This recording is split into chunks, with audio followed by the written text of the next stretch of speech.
चलिए सावन का पावन महीना है, सोचते हैं बाबा से शुरुआत करें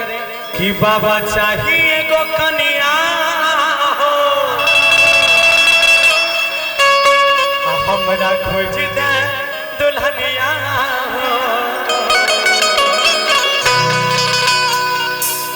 हो बाबा रोज तोरा मन परबा तोरा बाल्टी से जल ढारा।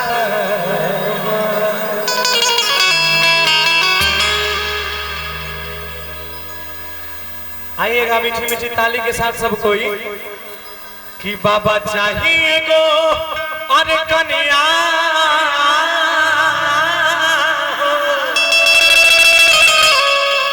हमरा खोज दे दुल्हनिया। आइएगा हो बाबा रोज तोरा, बाबा रोज तोरा, बाबा रोज तोरा मन पारबा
बाबा हरि सोमवारी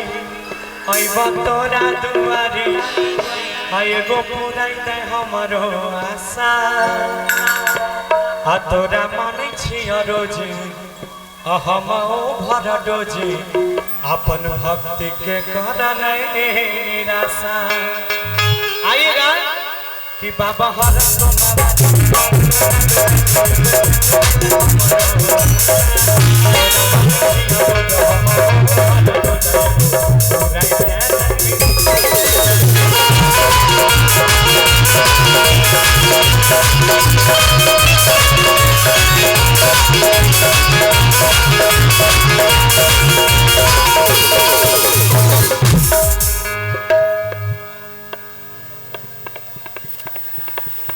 न कर भोज भैया भीर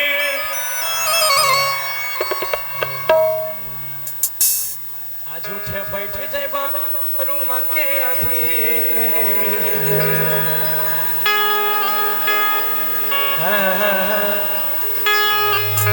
कि तोरा पूजा बनिया गणपति से कही दै छिया मैया पार्वती से कि धूपबत्ती धूपबत्ती धूपबत्ती रोजे रोजे बारह